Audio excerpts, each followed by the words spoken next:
시청자 여러분, JTBC 뉴스룸을 시작합니다. 윤석열 대통령이 화물연대 파업대에 이어 2차 노조 압박에 나섰습니다. 오늘 국무회의에서는 이례적으로 생중계까지 하면서 노조를 강하게 비판했습니다.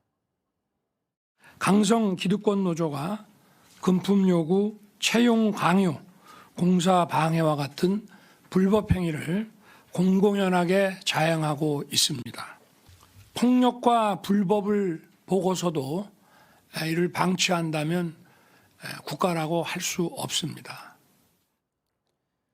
대통령은 건설 현장의 폭력이란 뜻의 건폭이라는 표현까지 썼습니다. 특히 정부가 강경 대응하기로 한 건 타워크레인 기사가 받는 원래비입니다. 정부는 원래비 실태를 발표하고 노조 압박에 나섰습니다. 먼저 오원석 기자입니다. 서울의 한 아파트 재건축 공사장입니다.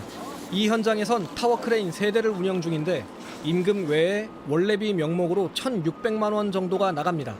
타워크레인 한 대를 운영하는 데 드는 비용은 임대료와 기사 한 명 임금을 포함해 월 1,300만 원 수준인데 여기에 한 명당 600만 원 정도가 더 나가는 겁니다. 업체 측은 원래비를 안 주면 타워크레인 기사들이 일부러 자재를 천천히 들어올리는 방식으로 공사를 지연시킨다고 주장합니다. 정부는 이런 원래비 관행이 불법이란 입장입니다. 최근 몇 년 동안 조사한 것만 기사 438명이 원래비 234억 원을 받아갔다는 집계도 내놨습니다. 자격자가 한 2만 2천 명이 됩니다. 근데 전국에 세워져 있는 돌아가는 크레인이 한 5천 개가 조금 못 되는데 지금 이 건설 노조에 소속된 4천 명이 조금 넘는 사실은 전부 독점을 하고 있습니다. 이에 따라 정부는 강경 대응을 예고했습니다. 당장 이번 달 계도 기간을 거쳐 다음 달부턴 원래비를 받다 적발된 기사는 타워크레인 면허를 1년간 정지하기로 했습니다. 앞으론 법 개정을 통해 면허 취소까지도 추진한다는 방침입니다. 원래비를 받지 못한 기사가 태업을 하지 못하도록 안전규칙도 바꾸기로 했습니다. 노조는 정부가 현장을 모른 채 일방적으로 노조를 탄압한다는 입장입니다. 원래비를 주는 배경엔 공사 속도를 더 내달라거나 위험한 일을 해달라는 등의 건설사 요구가 있다는 겁니다.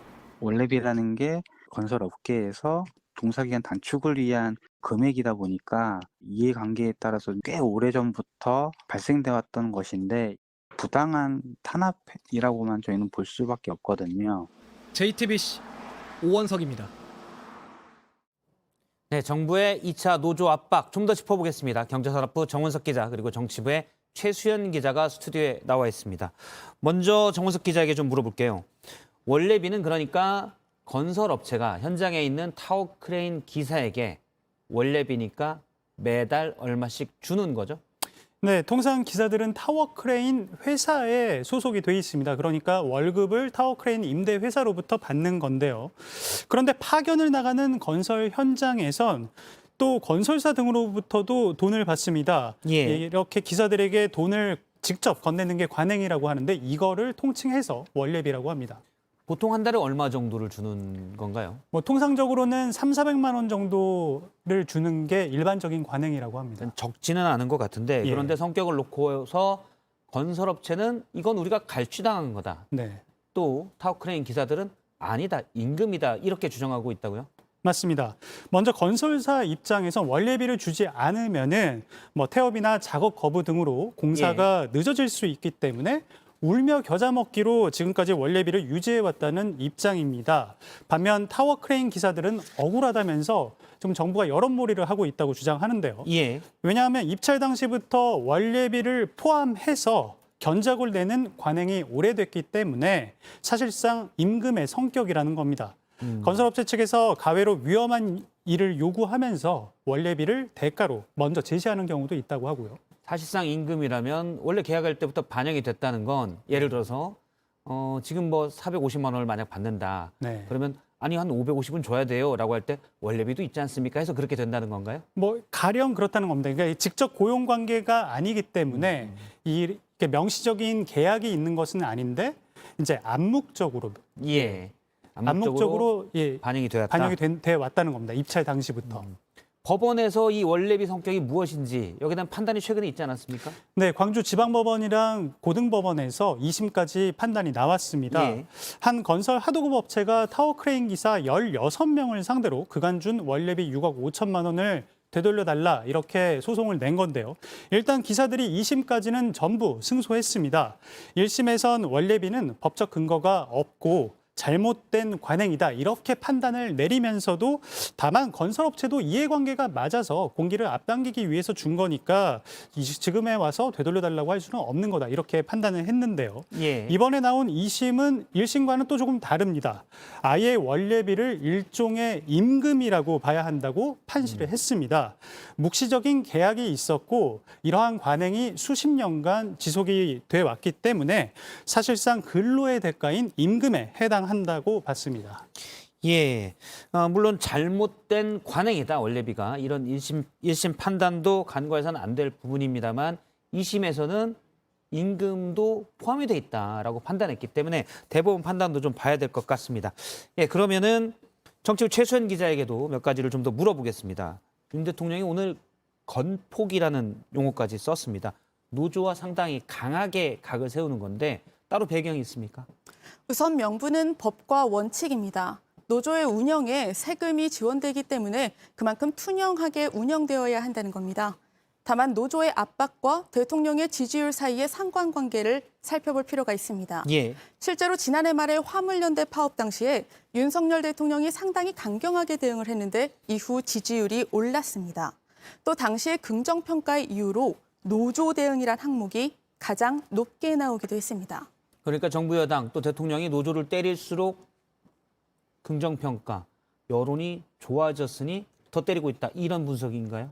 일단 그 당시에 학습 효과가 있기 때문에 이번에도 강한 어조로 2차 압박에 나선 것 아니냐는 분석이 나옵니다. 또 다음 달에는 특히 국민의힘 전당대회, 국민의힘 당대표를 뽑는 선거가 있는 만큼 이른바 친윤 후보를 당선시키기 위해서는 보수층인 당원들의 결집이 필요한 때이기도 합니다. 오늘은 대통령이 노조가 2030 세대와 갈등이 있다. 어떻게 보면 이해관계가 반대에 있다라는 취지의 발언도 했는데 이건 뭔가요? 네, 오늘 윤석열 대통령은 노조의 기득권은 젊은 사람들에게 미래 희망을 포기하게 만드는 약탈 행위라면서 노조를 젊은 층의 이해에 반하는 집단으로 규정하기도 했습니다. 그러니까 2030대 노조 이런 구조를 만든 건데 이런 프레이밍이 2030의 지지율에 앞으로 어떤 영향을 미칠지도 두고 봐야 할 것 같습니다. 물론 기존의 노조가 경직돼 있다. 또 거대 노조의 경우 기득권 세력에 대한 비판도 충분히 있었지만 대통령이 그렇다고 해서 계속 강한 각양 표현들로 노조를 공격만 할 때 노동개혁이나 여러 가지 이슈가 잘 개혁 과제들이 될까라는 우려도 있습니다. 물론 잘못된 관행은 고치는 게 맞습니다. 원래비나 회계 문제도 모두 마찬가지입니다. 다만 노조를 전부 범죄 집단인 것처럼 몰고 가는 건 문제 해결에 도움이 되지 않는다는 반론도 나오고 있습니다. 실제로 오늘 한국노총위원장의 반응을 한번 들어보겠습니다. 서로 대화를 통해서 이걸 복원하고 싶은데 만약에 남편이 아내한테 야 가계부 갖고 와봐 이렇게 자꾸 수긍하고 그러면 대화 잘 됩니까? 네, 정원석, 최수연 기자와 짚어봤습니다. 잘 들었습니다. 예, 오늘 국회에서는 이른바 노란봉투법이 상임위를 통과했습니다. 노란봉투법은 원청업체의 책임을 더 강화하고 또 회사가 파업에 참여한 노동자들에게 보복성 손해배상 청구를 제한하도록 하는 법이죠. 국민의힘이 퇴장한 가운데 야당 단독으로 처리했는데 대통령실은 거부권 행사 가능을 내비쳤습니다. 최윤경 기자입니다. 보수나 기름이나 뭐가 다릅니까? 반대하시는 의원님, 혁준 의원님, 이 법안은 가결되었음을 선포합니다. 파업 노동자에 대한 사측의 손해배상 청구를 제한하고 하도급 노동자에 대한 원청기업의 책임을 강화하는 내용의 일명 노란봉투법. 추진된 지 9년 만에 국회 상임위 문턱을 넘었습니다. 민주당과 정의당 소속 의원들은 거수로 찬성했고 국민의힘 의원들은 반발하며 표결 직전 퇴장했습니다.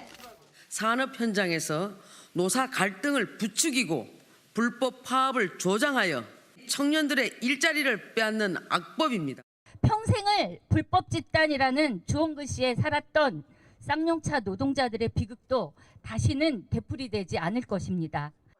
법안은 법사위를 거쳐 본회의에 오르게 되는데 법사위원장은 국민의힘 소속 김도읍 의원입니다. 야당은 60일이 지나도 법사위에서 처리되지 않으면 본회의에 바로 회부하는 국회법 조항을 활용하겠다는 방침입니다. 하지만 과반 찬성으로 본회의를 통과해도 대통령이 거부권을 행사하면 다시 표결해 출석위원 3분의 2를 넘겨야 합니다. 대통령실은 위헌성이 있거나 받아들일 수 없는 법안에 대해선 거부권 행사를 검토하겠다고 밝혔습니다. JTBC 최윤경입니다.